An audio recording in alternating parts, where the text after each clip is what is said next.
okay, I know it's like slightly too late seeing as it's our penultimate episode, but I put the intro on here so we can listen to it and introduce ourselves. Are you ready? This is the Sound of Succession podcast with Jamie East and Chris Mandle is part of the Dragoncast series where we talk about the best TV shows in the world. HBO, please don't sue us. You know what to do, like and subscribe, fuck off. I can't believe no one's been in touch about any copyright violations. Excuse me, I can't believe that no one's been in touch about an album. Yeah, it's maybe one conversation with two parts. If you stop ripping off the theme tune, we'll give you an album. We'll give you an album. Just give me a second series. Give me a second Good. series. It really does. It's quite a bracing tune, that, isn't it? It really grabs. I saw something online. There was like a thing going just to kind of bait for people to quote tweet, and it was like, what's the theme tune that gets under your has really gone under your skin? Like Magnum PI is a pretty good one, Cagney and Lacey and stuff. But I've got to say, I don't know, I'm fascinated by the pressure that must be on to sign off a theme tune like early doors before the first episode has even aired. It kind of feels as though, by rights, what you'd do is like you'd wait till you're a couple of series in before deciding, actually, that's the series, that's the theme tune. It shows how much the theme tune actually is part of the fabric of the show rather than just the theme tune. You know, it's like you take something like Sopranos is a good example, which was just a track by, oh my God, what were they called again? It's Woke Up This Morning. Not the Dead Presidents. What are they called? They're called, hold on a sec. Already typing, not even 2 seconds in. Alabama 3. It was just like a British-Irish kind of like funk, trip-hop, scally kind of band. Yeah. And yet they were like before the pilot had even aired. And you can't imagine The Sopranos having any other theme tune. I guess that's the point, isn't it? It sounds like you could be forgiven for thinking it is a song that Tony has on in the car. Yeah, like it's so part of that world. The one I love is the Rembrandts, who did the Friends theme tune. They did the theme tune for the show, and then they had to write the rest. You know, they released it afterwards, and the cast are in the video and everything. Yeah. But I remember they had to come up with like a second verse and like a bridge, and the rest of it is shite. But like, there's a rehearsal room in London, a very famous one called John Henry's. Which is just around the back of King's Cross. In fact, I think it's still there. It might be that it used to. It was there for ages. And my band rehearsed there, and we had to rehearse for like a big record company showcase thing. And the Rembrandts were in the next studio, the one next door. And for 9 hours, all they did was that song. We could just hear them. How hard can it be to nail that song? But maybe they were writing it. Maybe that's what they were doing. Because that would have been around that time. Yeah, you've had quite a life. I look forward to doing your eulogy in a long time because we'll both live rich, full lives. Yeah, but there'd be so much to pull from. Wow, I tell you what. Me probably more than you, given my delicate age, and you're still there, like full of collagen and just a young pup. Exactly. We've all, at some point, most people give a fleeting, imaginary kind of like daydream about their funeral, right? Yeah, but don't you find? I mean, I feel like our culture in the UK doesn't do these like rhapsodic monologues at people's funerals. Well, I kind of feel as though we should. Yes, but I often see this in American shows, or maybe it's just TV shows generally, that someone just comes out with this like unspooling like thought process, and you're like, a lot of the ones I've been to, they're like in and out jobs. They're like 20 minutes. Yeah, no that's probably about around. Right. Yeah. But let's talk about this. Let's talk about this funeral because. I mean, it was so good. I mean, I texted you 2 days ago or 3 days ago. I just said it's like obviously amazing, but it's like one of the nastiest. Nasty. And it did feel really nasty. But it felt nasty. Like I was expecting like it to be a bit more fireworky. Like I was expecting. I see. Big, I just thought if there was ever a time where the casket gets dropped and the body rolls out and it's just so like nakedly cruel, it was going to be this show. And so I was sort of taken by. Yeah, I mean it's kind of has everything which I felt the last episode didn't have, which I thought was so cold and political that it lacked. Yeah. Up until, the sort of final third, it really lacked some of the personal fireworks. This was just so clever. And yeah. I mean, you're right. Hugely clever because all of the plot just really focused towards the final episode next week. It's like when you take a step back after having watched it, and we'll come to that at the end. But oh my God, I don't even know where to begin. I suppose, should we just start off by talking about Roman? Yeah, amazing acting. I mean, why would you bother entering the Emmys after that? I know. It's fascinating though because it's sort of like he's been so good all season, and it's just that shot. I mean, we start the episode with him reading his cue cards in his condo, and he's like weirdly small around. Condo, isn't it? That. Well, I thought in his walk-in closet there was all these like brown suits, and I was like, I've never seen him wear a brown suit before. I do love a rich person's closet. I know. I would love one of those. I'd love a walk-in closet.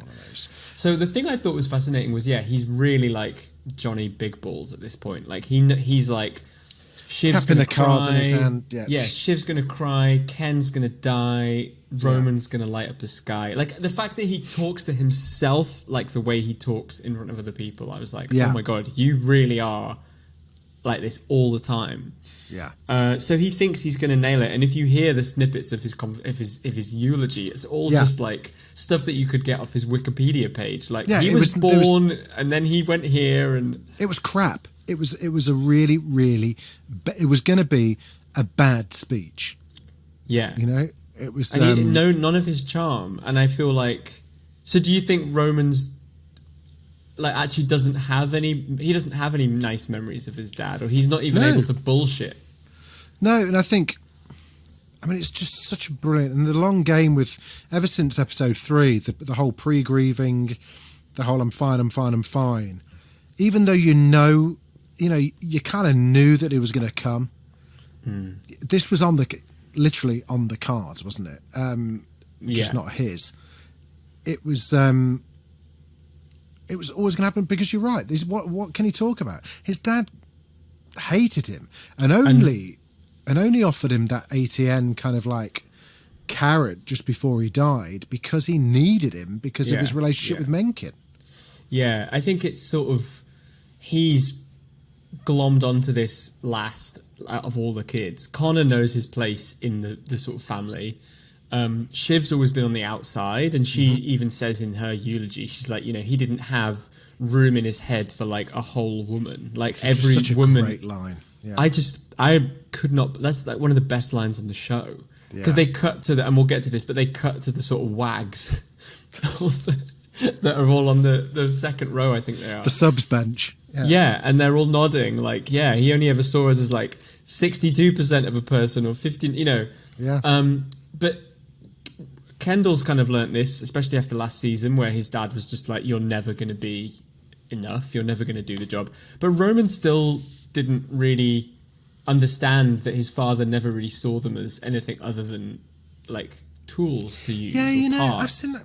And I've seen like interviews with Brian Cox and with Kieran Culkin and Jeremy Strong, and they've all talked about, Logan Roy just loves his kids. That's his downfall, is his love. Yeah. I have never, ever sensed that whatsoever. The thing that I always think about is that I think the two things could be true. He thinks he loves his kids, and his perception of what love is very, very different to what most people's perception of love is. And I think that's a rich person thing. I think there's always been this thread that they've never really addressed about how Logan was quite badly beaten up quite badly abused as a kid. And well, Ewan's eulogy was just great. Yeah. So I do think I think this show is about abuse, and I've said this before on the podcast, the cycle, and it just repeats itself generation to generation. You can see in the way that Ken was at the start of the episode with Rava and his kids, where he doesn't even say "I love you" or anything. His way of trying to be there for them is to literally be in their way. Yeah, and to kind of injunct and to seek I'm going to get custody of you. Yeah. I'm going to get a court order to stop you leaving the city today. And she's just like, okay. It's sort of the cycle sort of continued, isn't it? They're all but yeah, I agree with you. I don't think Logan knows how to love them. I think he thinks giving them this part in his empire is love, but yeah. What I really enjoyed about the whole series, 4 seasons worth, all accumulating into next week, really, is that it's been drips of water against the limestone and gradually worn away. And what you've realised is that everything that's happened over the past years, the past 4 seasons, has all been to serve the story of the 3 kids against each other. Do you know what I mean? Yeah. Everything has been funneling its way, like the Blood in the House of the Dragon titles, channeling into and condensing down into a bigger drip, into a stream, into a torrent of what we're going to get next week. And so even today, even in today's episode with the funeral, there was nothing that happened that was not serving the story of the 3 kids against each other. Not a single thing. And it's it's like the greatest scale for them. Yeah. Your dad's dead. Even your dad's gone. Yeah, even Mum being there was only there because of what I think is going to happen next week. And it was a kind of bit of a giveaway. I've not seen the trailer yet, but I'm certain we'll watch it before the end. We forgot last week, sorry. Yeah. Did you they were in the car, in the limo on the way there. Did you get the invite to Mum's Caribbean Clear the Air? Yeah. That's what I think is going to happen next week. Well, yeah, she's in next week's episode because she did an interview. Is it Harriet? What's the name of the actress? Harriet. I thought Harriet Walker, but she's a fashion editor. It might be. She was Mum's Succession typing. Harriet Walter. Oh, I knew it was Harriet Walter. Yes, Harriet Walter. She did an interview in the Sunday Times a couple of weeks ago, and she said she's in episodes 9 and 10. So definitely amazing. So because, as we know, she holds the vote. She holds a vote, or the deciding vote. There is. Oh my god. Well, I've seen the trailer. Oh, okay, right, okay. Don't tell me, because we've got so much to get through. I don't want to spoil it by looking ahead. So when we were talking about Roman to start with, and we were talking about this is just such a perfect distillation of what the show is about.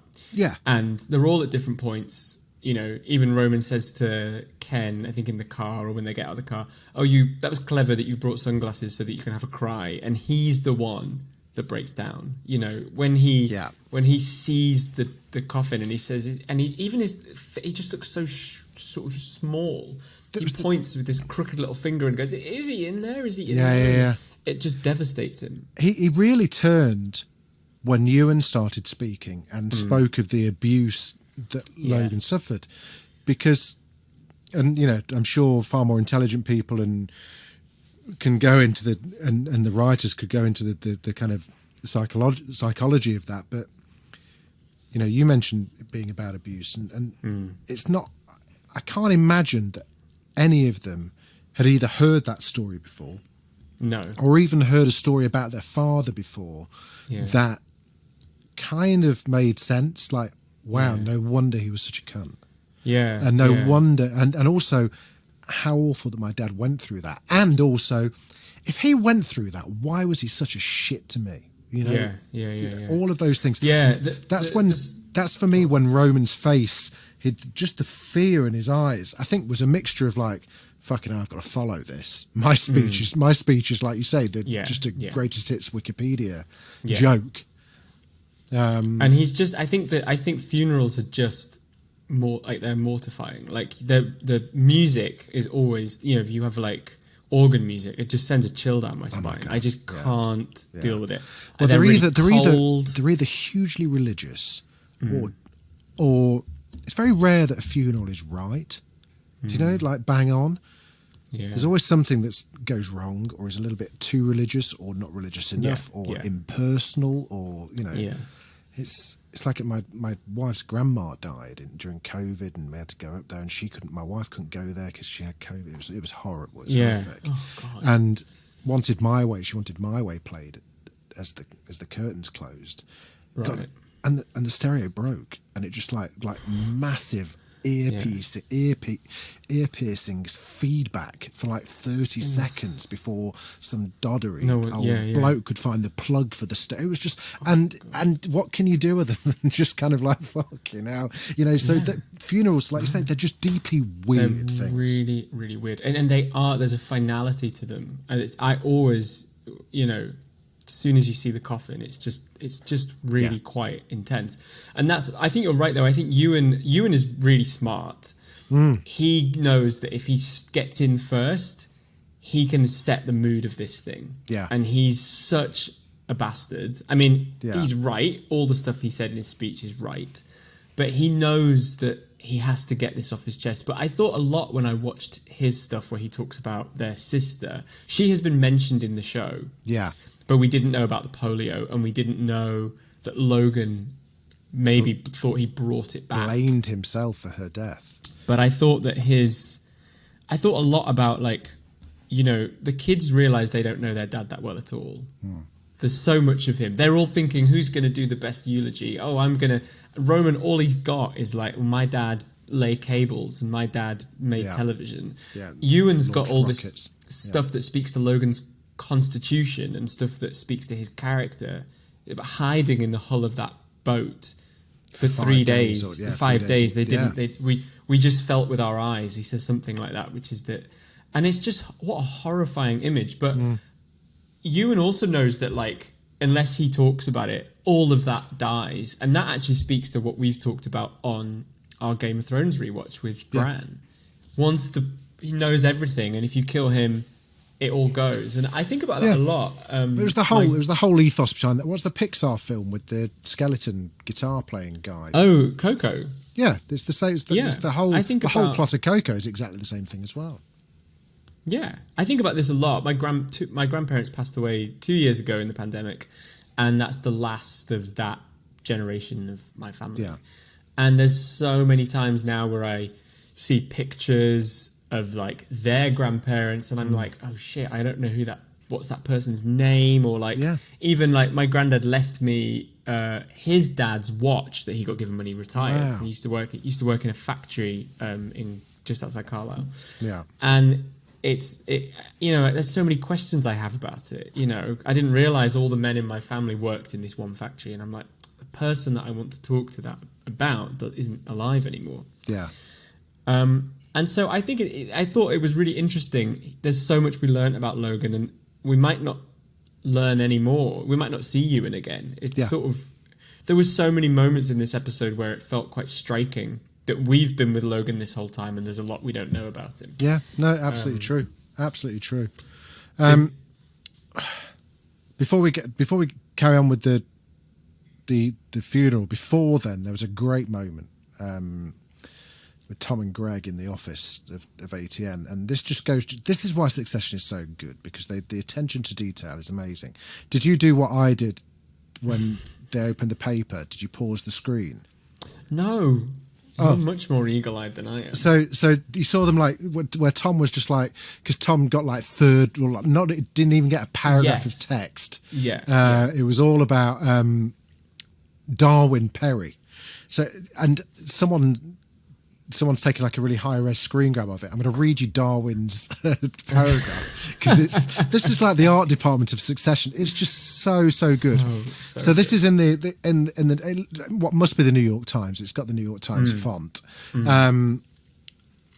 And it's like the deconstruction of what happened, controversial call at ATN, whose fault is it, all that kind of stuff. So Darwin Perry, who's the guy who's the director of the ATN decision desk, flailing handmaiden to the Wisconsin call. Mr. Perry has headed up the ATN decision desk for the previous 4 presidential elections. However, his authority was undermined on this election night, with those close to Mr. Perry citing that the loss of his protector, Sid Peach, as a key factor.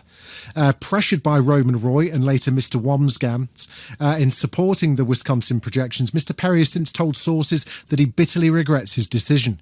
Another mitigating factor in Mr. Perry's failure to push back against the Mencken call was the occurrence of a freak workplace accident which temporarily blinded Mr. Perry as the call was being deliberated. He later told colleagues he believed the accident may have impaired his ability to think clearly in the high-stress pressure cooker environment of election night. So he's like gone, fuck that. I am not taking the rap for this. It was the Wasabi's fault. I love when they do this, though, because when, as we've talked about with that Vanity Fair story about Rupert Murdoch, you read it and you go, how are all these ridiculous details coming out? Like, how are they not ring-fenced? And then, of course, this would come out. Of course the whole thing with Darwin and the lemon water and the wasabi would sort of end up in papers. Tom's furious, though, isn't he, that he... he sold his soul to the devil and he didn't really get anything out of it. He's got absolutely nothing out of it.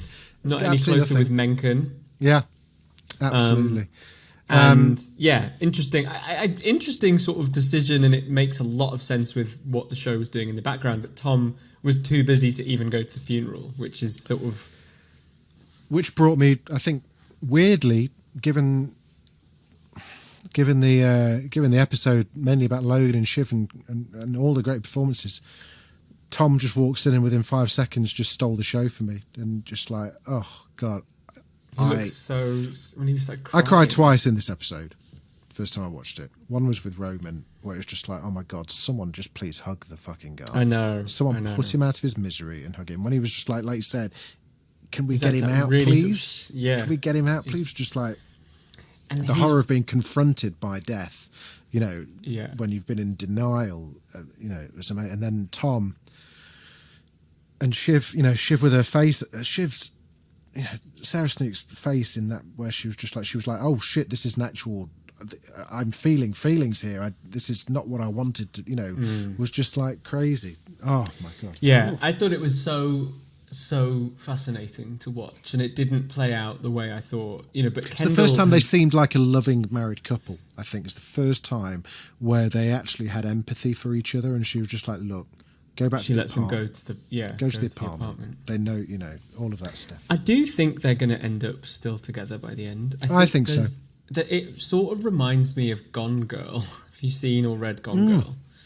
By the end, the couple are like... Well, I can't remember the name of the characters in Gone Girl, but the woman is like a monster, and the guy's like, I should stay with you because I've come this far. Yeah.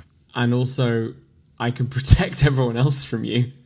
Yeah, I'll take one for the rest of the world, yeah. I'm good at this, and that's maybe what I'm put on the earth to do, is to sort of inoculate the rest of the world from you. And I just feel like Tom and Shiv are going to sort of go, we're so in tune, and we're permanently fixed onto each other. Like, they just feel like they can't... when you start a relationship, you sort of become like two parts of a whole, and then you break up and you have to reconstitute yourself to be a whole part again. And you're only saying that because Rob listens now. Yeah. Love you. But it's true that they don't feel like they're going to exist as separate entities. They feel like they're both part of a whole, and I just don't think they are going to do the work to improve themselves. And I just felt that they're going to end up together again. I think you're right. Well, Shiv, when Tom was just like, were you ever going to tell me? What are you going to explain? And she was like, at first, I didn't know if I wanted to keep it. Then I didn't know if it was going to be okay. It turns out it was okay. And then she was just like, and then I didn't tell you because it was just so fucking sad. Which really kind of hurt, which was like, oh my God. So she was just, so she was in a point of mind where she was like, this is perfect, except for the fact that we hate each other. And it's just like, and I do think they could, if any of the people in that family, Shiv is the one that can be saved by therapy. I feel like Roman, I think, is just like beyond help. Yeah. Ken, I think, is a little beyond help. Shiv, I think they could, like, if they went to like Esther Perel, like the sort of super famous podcaster therapist, that they could make it work. Yeah. She seems the most, because she was further away from Logan, she has sort of got a bit of a chance. But the boys, I just think are just dumb. I mean, Well, let's I talk sort of about said Ken. I said last week though, I was like, I think the way that I'd love to see the show end is him coming home and being a dad with his kids. And after watching this episode, I was like, Don't that is think that's never gonna going to happen. No, well, they're upstate the poison, now. He's not going to Yeah. see his kids because they're upstate. The poison has seeped through, as he sort of was scared of with his dad and him. It Well, has happened. He made a concerted effort in this episode to fully try and metamorphosize directly into Logan Roy. You know, his Yeah, eulogy, which was absolutely. kind of like off the bat, was great.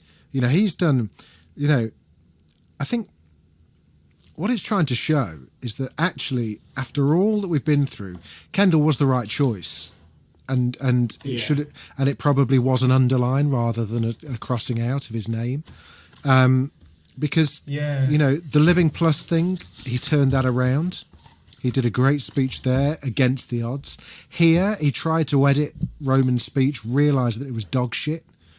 And lines going through it, which I thought was quite poetic, Yeah. given what happened with his dad. and then just kind of like, just was able, off the cuff, in front of presidents, in front of the world's biggest thinkers, to deliver a really powerful speech. I think from then on in, his kind of hiring of Colin, his Hugo back on the team. Hugo back on the team, Frank's already on the team, you know, Yeah, so he's yeah. gathering his team. What was he said? The great thing with Hugo was at the not the mausoleum, mausoleum, where he's kind Yeah. of like, you know, you're not going to see at the table, there'll be scraps, but the scraps are millions. You're my Millions. dog now, and he goes, You're my "Woof, dog. woof." Woof, woof. It's like, So I think that's a really good point, though. He did become Logan. Yeah, 100%. an approximation of Logan. his approximation of what he thinks Logan would do, especially when he realised, okay, I'm going for it. I'm going public with what I want to do. Now is the time. He did what he thought Logan would have said to Roman, and absolutely like fucking twisted the knife when he really didn't need the knife twisting, and sent him over the edge. I think Roman fucking up is what kind of gave him the adrenaline to like come in, and they're like apex predators. These lot, as soon as they see weakness, they're like, "Hang on a minute." But I saw a couple of people online say he totally paid someone to write this speech for him, right? Kendall. Oh, okay. Because there's a word that I have written down. Wow, I had to okay. look it up. Yeah. Corpuscles. Corpuscles. That's like the blood vessel. Isn't that like the? It's like living. vessel. The living embodiment. basic like constituent of matter. Yeah. And I was like, you did not come up with that on the fly. So there is a school of thought on the internet that he had a speech prepared just in case, which I think feels very Ken. Paying someone to write a eulogy feels quite him. Yeah. But you said he sold it. I think from Living Plus, I think he was like, I can do this. Yeah. And yeah, I mean, it was an amazing speech, full of all these amazing, life gushing out of him, vitality. Yeah. And it was he was really good because sometimes he was like, what's the word he used? I absolutely loved. It was. Well, he had a runny nose all the way through it. It was great. Yeah, there was all these details where he was sort of constantly wobbling, but kind of composing himself. I can't remember what the word was that he used, but it was. What? Who? Kendall. Kendall. It began with a B. It was like he was. They said the corpuscles of life quickening the ambition, a bloody complicated life. My God, I hope it's in me. He was comfortable with this world. You know, what he's saying is he created this kind of like this world of dirt, but he loved it. And he was he was comfortable talking to he was comfortable talking to the most powerful people in the world, and you could walk into the living room of the lowest house and be comfortable. Which is true in that amazing episode in season 2 where they go to the family of the kid who Kendall was responsible for the death of. Yeah. Logan walks in and is very at ease in that space. Ken ends up going and like washing his own cup. Do you remember? He goes and does the washing up. Yeah. He didn't understand that was all that was there in the house. But anyway, I can't find this. But the whole speech is just amazing. But I love that with Kendall, whereas Roman was kind of like cables, towers, Kendall's was all about blood and life, and it almost sounded like he was describing like birth. It was like blood and dirt and guts and pumping and oxygen and breath. And the other thing that I just really laughed at was he was like, I hope some of it's in me. And after he failed to even stop his family getting away from him, and when he found out his family want to go upstate because they're scared for their life, he was like, I'm going to get custody of them, and I'm going to send lawyers after them. Yeah. And even poor Jess. I mean, Jess, well done for getting out. Oh, but such a great detail. That was like, I love that bit, because we've all done that at one point where someone says, oh, you've put a meeting in here. What's that? We'll do it any time. And then the way that he turned around was like, great timing, Jess. Thanks. Kick him out while he's when out. It was he was the one that made her talk about it. She was like reluctantly dragged into this conversation. Yeah. But he was angry because he knew she was right. Because he's angry that he's let it get into this situation. Yeah, and the rot's set in, right? So he can't keep his wife around, he can't keep his kids, or he can send all the cars after them. All his approach is money and transactional power, and they don't want that. Yeah. Jess would rather not have the perks that come with running around after him. But I would say... The access has been incredible. I would say if I was her... I don't know, because she wants out the whole company. I was saying, like, if I had to work for a man like him, I would say something like, I want to explore bigger opportunities within the company. Yeah. Can we have a time? Because I used to work at an American company. I suppose I do now, but my last job, very rooted in like corporate talk. So you would say stuff like, can we, over the next 3 months, can we have some discussions about projecting what my future is? You do all this sort of thing, right? Oh my God, I would not last a fucking second. But I was very good at playing the system in a way. Ah. Well, just in the sense that if you want something, you know that like. If you say it like this, little Dragoncasters, we got a little fucking Kendall Roy on our hands here. If you say it one way, they're not going to want to hear it. But if you frame it as like, look, I want to do this in the next 6 months. I want us to have a decision on it in the next 3 months. Can we talk about it in a month? They go, yeah. But if you go, I want a promotion, they just like, oh, how vulgar. 8, 9, what's next? Yeah.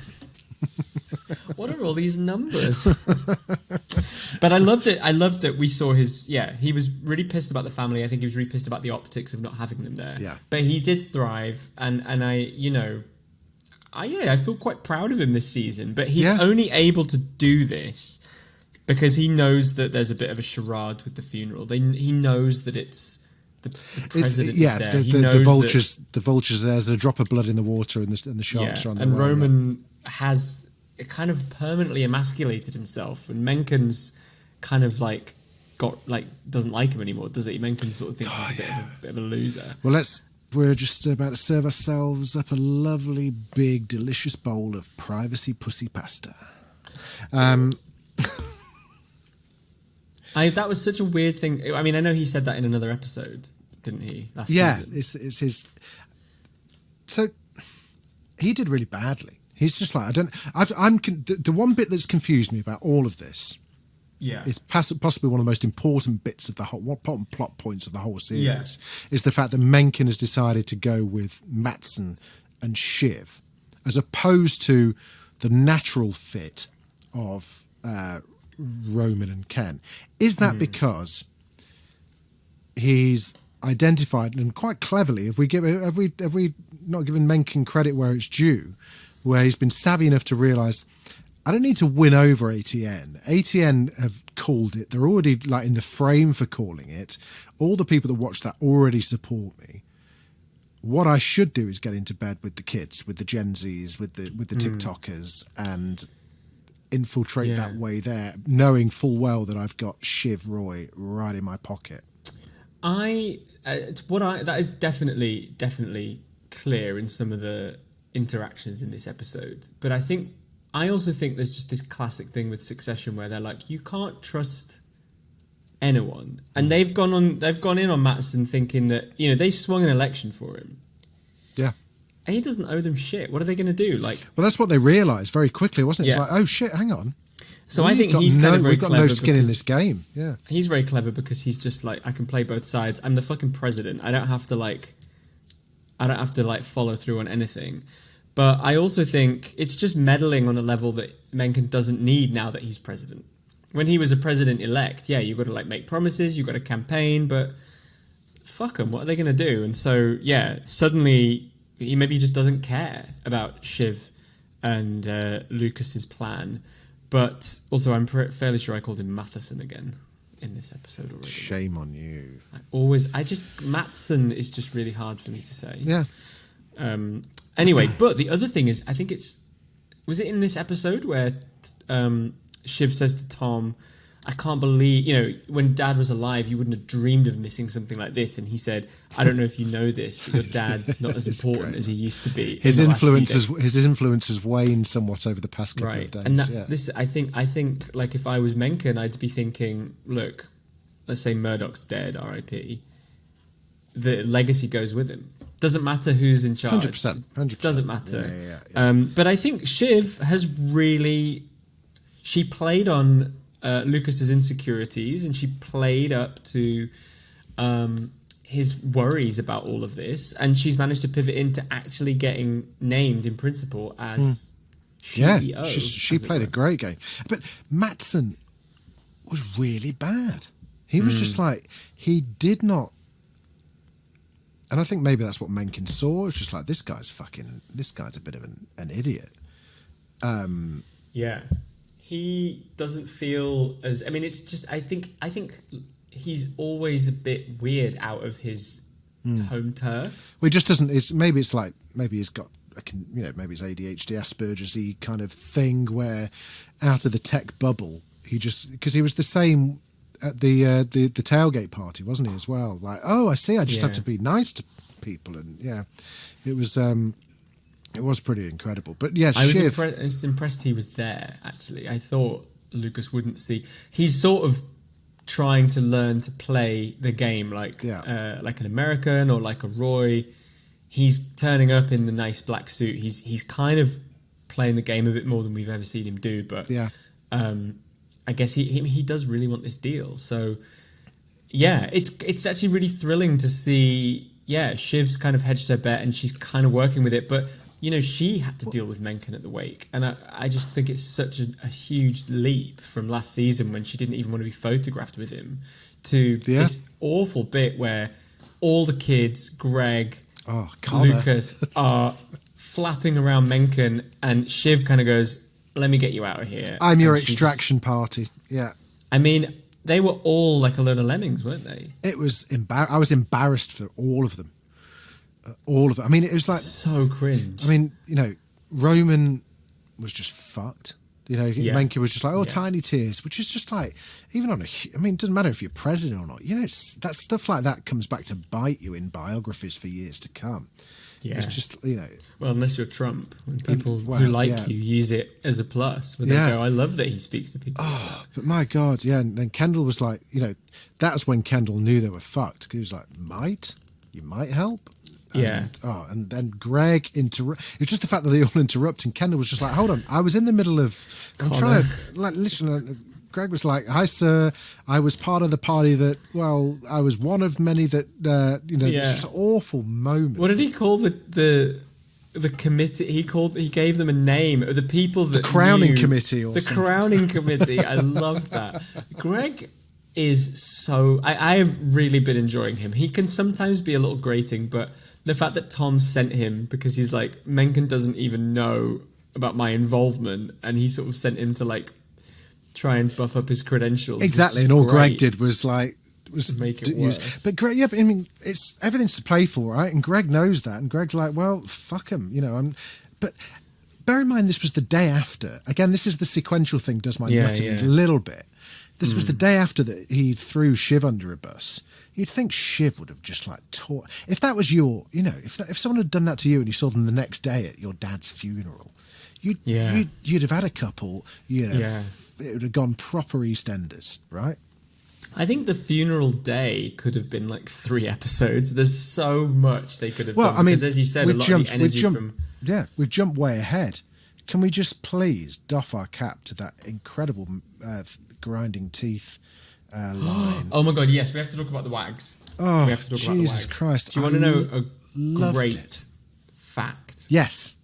So, I read this morning. Oh no, I read this this afternoon after watching the episode. Yeah. So we've got Caroline, Lady Caroline, Yeah. Marsha, our favourite friend of the pod, Kerry, is back. Brilliant. And then there is a woman who Caroline describes as my Kerry, meaning the woman. the same thing happened when I was married to Logan. concubine. Yeah, exactly. She is played by Brian Cox's wife. No. Yeah. So a real life wag of the show on the wag lineup. That's How cool glorious. is that? Isn't that great? Oh. And I loved that whole thing because, you know, we don't really see the debris from Logan's behavior that much, but No. I loved that. Firstly, Caroline was like, Kerry needs to be up front. Like, she was a part of his life. Yeah. And I thought Marsha kind of came full circle with very little. You know, she does so much with so little, but she kind of realised, like, he can have been mine, but I also shared him with people. And, like, it's not right, but, like, that's the situation I'm in. But also, you know. Also, what does it matter? What is it going to... How is it going to improve things by me trying to get these thrown out? And Kerry was there with a handsome lawyer just in case there was a problem with entry. It's just and her brother. I thought that was weird. It was just like so sad. Imagine getting a +2 to a wedding that the funeral. Sorry. Yeah. That the president is at. Yeah, but it was just like. And she did so well, Zoe Winters did. It was just like it was so touching from all of them actually. And like you're right, Caroline is just like she's weathered the storm many years ago. She's like totally over it, and she's like, "Oh come on, we've all done it. You know, we've all been there. We've all the feelings we felt are not ours alone. Like there are other people, and it's like what Shiv said. You know, he doesn't seem to have room for a whole woman in his head, and they're all kind of like." Mm-hmm. Yeah, it was just. But that Marsha says at least he won't grind his teeth anymore, and they all do this. And they all just laughed. Oh my God, the teeth that kept. I thought it was one of the warmest moments in the show ever because there's never any warmth or familial bonding, and these 4 women who would never have met if it wasn't through Logan. Yeah, I thought that was so. Clever. It was just beautiful. It was Caroline so nice. Immediately sussed out that Shiv was pregnant without being told, which is such a like mum thing to do. Well, she looked like she'd been eating her feelings, apparently, according to. And also, can we just give a shout out to the good and brilliant Roman Royline, where she was just like, "I'm pregnant." Roman just immediately went, "Is it mine?" It was just so good. It's just like. And he was like, "Can I jerk off in front of you?" Imagine you're breastfeeding. It's like, oh man, that's his That's his niece or nephew and his sister. Literally, it's, just like, it's so bad. It's so bad. It's so toxic. The stuff he comes out with. Was that Greg's mum sat next to Greg? Yes, yeah. Who we've seen in the pilot. She was in the pilot. Oh, okay. And Ewan's daughter. Amazing. Yeah, it was a really. Yeah, I thought. And we Caroline saw. I love the fact great. that the guy in the what's the guy in the wheelchair called? Oh, Sandy and Sandy. Sandy and Sandy. He was just like in the middle of like the, like just blurred in like the depth of field. Yeah. You could just see him just still there, just like. You could just see that. Yeah. Oh man. Stewie's been. Why have we seen Stewie at all? We've seen him like once this whole series, right? Maybe Adrian Moyed was doing another film or something, and I had to just. But I loved that Caroline's husband Peter came back, who just treated the whole thing as a networking event. You know, he's so excited. I think he's got an autograph book with him. Yeah, but also he like walked up to the kids and he was like, "Daddy's here." It's just like at Logan's funeral. But did you see the way that he went in to hug them? Yeah, the kids didn't move. It was like hugging like a scarecrow. Like they were just like, "What on earth are you doing?" It was so funny. He's going to roll around like a Labrador with some senators. It was just it's so good. He was like, I think it's such a funny thing for her to marry a Logan Roy stan. Yeah. 100%. The other thing that we haven't mentioned yet, which I made a note of because I loved, he wasn't in this episode a lot, but Connor, he wanted to do his eulogy that was, Shiv said, it makes no sense and will leave us open to legal action. And Willa says, well, it's formally inventive. That's one of the things we like most about it.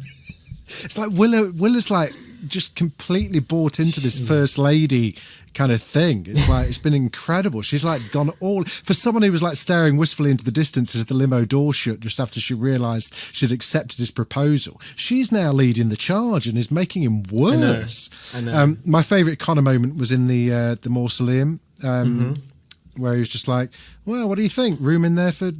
And it's like, well, you know, I'm kind of into cryogenics, but you know, of course he is. Of course he's into cryogenics. Of course, he's reserved one of those tanks. That's he's probably like 30 him grand next to a year. Walt Disney. Yeah, exactly. Yeah. But I think the mausoleum was just another detail where, of course, he got it from like a dog pet supply owner, petsupply.com guy. But also just what did he call it? What did Shiv call it? The Ozymandias. It was such a good. Hang on, where has it gone? I wrote it down. The cat food Ozymandias. It was just like. But Connor came up with some really, because Connor knew more about it than the others, and when they were going towards it, that was really good, really smart, because he was like, he always said he didn't want to be under the ground, and everyone else was kind of like, huh. Yeah, I didn't know and that. you know, you kind of watch it. I was watching it, going, oh yeah, that sort of sounds like something he would say. But then, of course, he's also got room there for them if they want it, and I thought that was really interesting that he wants them buried with him, which is something that. He doesn't seem sentimental in death, no more than he is in life, and yet there was something like they were all going, maybe we don't want that. It was. Yeah, I thought it was a really clever thing to do, because they all kind of looked at Connor and was like, oh shit, you did have this relationship with Logan, with Dad, that none of us had, and it's a real eldest child thing. I'm saying that as an eldest child. I think that's kind of how it probably is for a lot of families as well. Yeah. Do you know what I mean? Yeah, definitely. He also, I think, from being their step brother rather than, you know, because they don't have the same mum. He just grew up with a bit of distance. He just seems to know a lot about their dad before the kids came along, a sort of pre-kids era. Even though I'm sure the age difference isn't that big, but he's been around a bit longer. And, you know, he went into the mausoleum first. Roman couldn't bear to go in at all. No, he just stood at the door and looked in. I actually saw a really interesting detail on Twitter this week that was a screenshot from a script from like season 3. And it was saying that they've intentionally avoided ever answering the eldest and young, like which of the three, Ken, Shiv and Roman, which one is oldest, which one is youngest. They've said it's supposed to be ambiguous. Well, I mean, I always presumed it was Kev, Shiv, Roman. Kev, Shiv, Roman. Ken, Shiv, Roman. But then you can sort of see Shiv being the youngest. Yeah. You can also see, it's, I think there was a real sense of them kind of figuring out if they ever knew him, but also trying to have the definitive take on their father, which was why Ewan's speech was so upsetting, because you were like, this can't be how it goes. But it's just a really strong episode for me, like a really powerful. Yeah, I mean, and like the coda of it was Roman in the street, kind of like, fuck about, you're going to find out, and kind of basically having a complete nervous breakdown, rolling around in the middle of New Manhattan, and it's a very bit, strange. getting a bit Tiananmen. Yeah, that's Tom's saying everything's getting a bit Tiananmen. So we know there's loads of protests, and there was banging on the car, and you know they were sort of observing all of this chaos from their limo, from their hotel bar, from all of the sort of gilded places. But Roman actually goes down to. He's so sort of destructive at the moment, isn't he? He's just to go, and I think he wanted to get beaten up a bit and sort of I don't know. He couldn't quite believe that he'd been hit, though. You know, he was like, "You piece of shit!" And the second he got a tiny tap, he was down like a sack of spuds and was in fetal position. Like, oh And my just god, on the- I oh my thought god, he was this is gonna- what at one real. point- This is like. It reminded me of like guys that like white collar boxing kind of like fight clubby kind of like from the city who are kind of like, yeah man, and then someone from fucking Barnsley just fucking knocks their teeth out and they're like, oh my god, been hit by a commoner. Yeah, My Ray-Bans won't fit on if you give me a cauliflower ear. exactly. Yeah, There was this thing in the media industry where they do this one night a week where all these execs go and fight. Have you heard about it? I have heard about this. Yeah. Someone I used to work with, and I'm going to be deliberately vague, very, very senior guy at a company I worked at, did it once. And Publishing company by any chance? I can't say anymore because. Okay, I mean it's not exactly a think long. he It's listens. not exactly a long list, is it? You know. But it was just this thing where this real. Oh, did you do it? No, I didn't. No, I was just saying long list, short list. Oh right, yeah. Okay. He was this real suit and tie kind of Kendall Roy guy. Like he wasn't that old, but he like was in the. You know, he did a lot of business and probably had like a good bonus. Yeah. And he signed up to do it and just got the shit kicked out of him. It's just beautiful, isn't it? And you're just like, why do you do this? Why? Like, why? Well, do you know what? It's the Andrew Tate thing of that. I just want to feel something. I occasionally have a flashback to a TV show that would never exist now, where Ricky Gervais had a boxing match with Grant Bovey. do you remember this? This is so no, not at all. Not Yeah, at all. like a celebrity boxing match of Ricky Gervais and Grant Bovey. Also, I have to confess, in my pilot graveyard, I once produced an episode of a TV show that never made it to air, should have done, called Celebrity Boxing in the Dark. That is pure partridge. I mean, Why in the dark? well, because it's funnier. So, this is a bit of a... Cheaper to light. So it's a bit of a sidebar, much like kind of Shiv talking to Mencken at a funeral. So created it, half an hour long program, amazing. 2 celebrities wearing night vision cameras in a room rigged up with night vision cameras, full boxing match in the dark. For the pilot, Paul Danan versus Scott from Five. Yeah. Oh my god! Did you film it? Oh, I'll send it you. Paul Danan broke 3 of Scott from Five's ribs because he did a flying ninja jump kick at him in the dark, and I almost single-handedly had Five's reunion tour scrapped. because, Oh my god! and they tried to sue me. I mean, because but he signed a waiver, right? Well, Saying, of course he did. Yeah. Oh man, amazing. So did Fun you and have to pay games. them to go on it? yeah, they were paid. Yeah, I mean, not by me, but yeah, it was. But anyway, that's completely. That's incredible. Small detail that we haven't mentioned. Yes. Well, I think you maybe touched on it earlier. That Ken was sort of rounding up some Avengers for his new sort of plan. He got so we had Colin. Yes, I loved that moment. But I thought it was very interesting because I felt Nasty. like... Yeah, because he was sort of mocking him for seeing a therapist, wasn't he? Yeah, it's kind of like seeing a head shrinker and then laughed.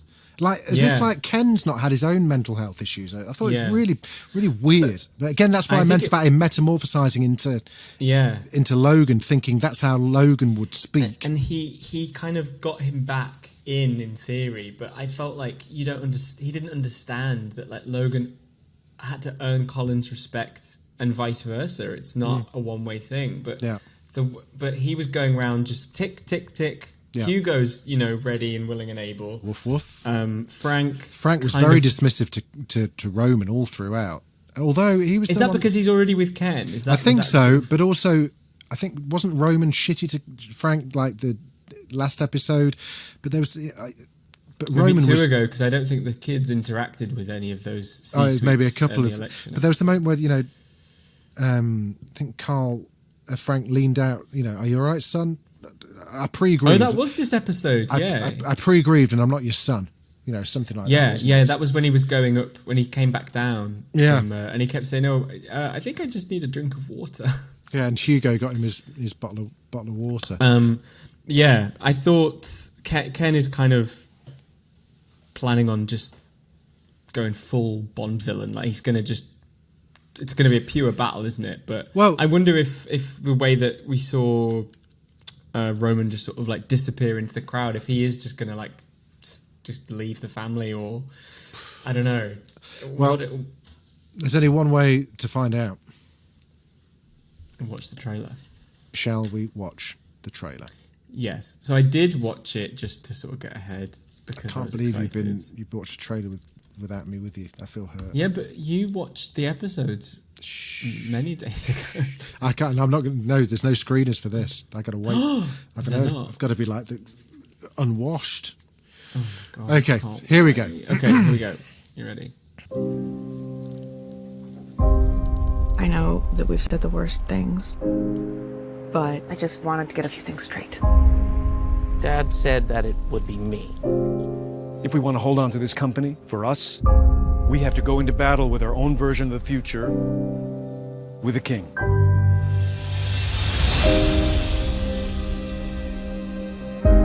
We're gonna cut shit close to the bone. We're gonna get right fucking in there. It's gonna get nasty. Okay, buckle up.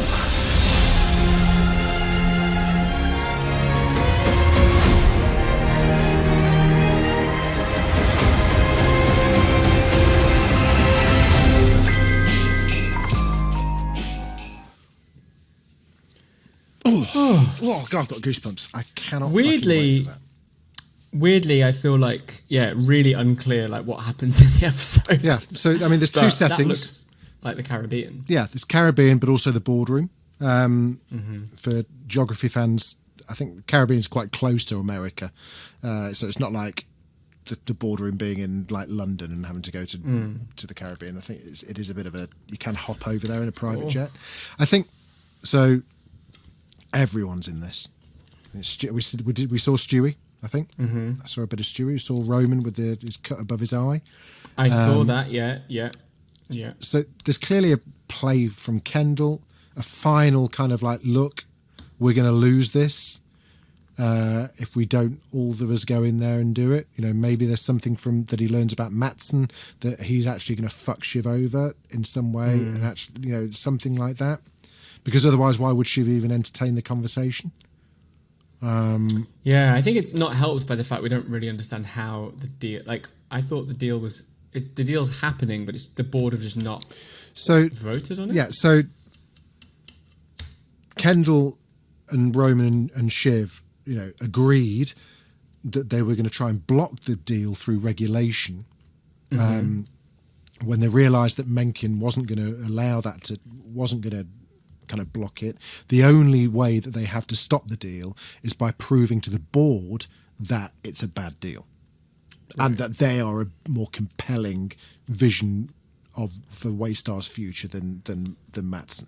Right, I see. So in effect, it's like it's the worst 6-chair challenge of all time for them. Like they're going to have to try and speak to Stewie, to Ewan, to Caroline, to whoever the other board. Oh, I see. So they have to literally recruit everyone. Well, they have to basically give their pitch. They have to say, and it sounds like on the other side you've got Matsson, who's like, right, we're going to get deep in there and get dirty. It's also the board. I mean, the board want what's best for the company. And they don't give a shit about anything. Other might than not be the share Kendall. price. You know, I think. Yeah. What do you? Okay, let's talk. Any predictions? Final predictions. Oh my Any God. predictions?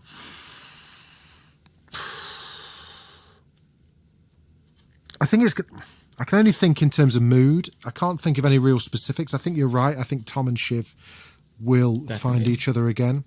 Yeah. It looks like Roman's, you know, he said it was going to be me. I don't know. He didn't know. He just said ATN was going to be him. I think it's going to be quite satisfying. I think it's an hour and a half long next week. It's a 90-minute. It's a movie, pretty much. I think crazy. Hour and a half. I think ultimately, I think the kids will win. I don't think Matsson's going to win. I don't think Mencken will win. I think that's going to be the moral of it, is that actually you can't stop the news. You can't, it's business. And it is about succession. So it cannot, I can't see the story going any other way than it being some form of succession. It might be a bit of a mangled version. I suppose you can make a case that this is the story of what happened when one of them did succeed, and it could be that it all went to shit. Yeah. I think it'll go. I think the sale will go through. I think they'll lose the company. Do you? Okay. Yeah. But I think Shiv will get fucked completely. I just don't think. No, there's something about Matsson. We've said it for a few weeks now. There's something not quite right there. Yeah. And he's got shakier and shakier as the episodes have gone on, hasn't he? Yeah. Part of me thinks is Pierce. They're supposed to be buying Pierce at this point. I mean, if you were Nan Pierce, you'd be like, hang on. It's been a week. You guys haven't called me. You said 10 bill. Where's my... I'm surprised they weren't at the funeral. Yeah. Naomi, not there. Yeah. So I kind of think Pierce... I do believe that Gojo will acquire... Okay. Oh, interesting. Waystar. We're going opposite ends. Okay. Because I think if it ends with them getting the company, I'm like, but then what happens? Why is it ending? What happens next? Like, why is it ending now? Because the story is not about it's not about Waystar. It's about Logan Roy's succession. It's not about how to run a media company with your miserable So you think kids. it'll end with them? But the kids won't. They'll always just get in the way. They're like Tom and Jerry. There's always but that's just like ... That's like a that's just, you can take that as read. I think the whole point of it's called Succession. It opened up with who's going to be the successor. It was the whole thing in the pilot was Kendall was about to be named as the successor, and then Logan changed his mind. I think it's just a full circle. I do think it's too tempting for Jesse Armstrong not to tie it up in at least in a very funny and tragic bow, but a bow nonetheless. I think also you can make the case that every season finale could have ended the show so far. Yeah. They are neat, but they're a bit ragged as well. Yeah. The news conference would have been an amazing way to end it. Them all getting fired last season would have, I think it's going to be very satisfying. I think, we've talked about endings generally. Endings are really hard, and I often feel there's so much to do that I think it's good to not think of endings as the most definitive, best part of a show. I think because it's just a good... Having said that, I feel like this is going to be really exciting and really special, and it's been a really special show. Oh, it's been beautiful. It's been wonderful. It's been such an intense season, though, and I do think it's been... I think it's right that it's ending. Yeah. But okay. Well, 7 days, man. Well, I'll tell you something. A lot of people have already seen it. Really? I interviewed, which you'll hear the interview next week, people. I was very pleased, interviewed the stars of a new show called Significant Other, which is coming out on ITVX next Friday, I think. So we'll release that interview next week. And Catherine Parkinson is one of the stars, great actor. Mm-hmm. Obviously friends with Jessie from Peep Show. From Peep Show days, and I said, "Oh, what are you up to this weekend?" She said, "Well, I was supposed to be going to the finale screening." I was like, "That was last week. That was last Friday." So Jesse Armstrong hosted a Friends family cast and crew screening of the finale last Friday. I saw someone on Instagram that was at that, but I can't remember who. Oh. And I was like, "Where was my invite?" Wow, was it in London? Yeah, it was in London, but it was the finale. So it was going out. It was going out before before Ep 9. So that's why he knew I wasn't going to have been able to have caught. Oh no, he asked me if you wanted to go, and I said no. Sorry, was that not? Oh, okay. If I said you were having a privacy pussy pasta night in. He was like, "Chris, are you sure?" And I said, "Yeah, he's quite into his privacy pussy pasta." Wow, I don't know what to say. And he said, "Oh, does he still grind his teeth?" And I said, "I just don't know. That's too much information. That's too much." Yeah, you wouldn't know. Kinder coochie kirchie. That was the other line from him as well. Anyway, until next week, should we? I'm going to play the intro, play the outro then, because it saves me on my editing time. So, Chris, it's going to be emotional next week. I cannot wait. It's going to be the last one. Will be the last one. If you're Thrones, if you're with us for Thrones, we'll be back later on this week with episodes 3 and 4 of that, which I'm also looking forward to. And then the week after that is our final Game of Thrones, which we're going to stream live, and we're going to take a bit of time off. We're going to take about a month off, I think, whilst we regroup. We're going to clear the air trip to the Caribbean. Exactly. Until then. This is the Sound of Succession podcast with Jamie East and Chris Mandle is part of the Dragoncast series where we talk about the best TV shows in the world. HBO, please don't sue us. You know what to do, like and subscribe, fuck off.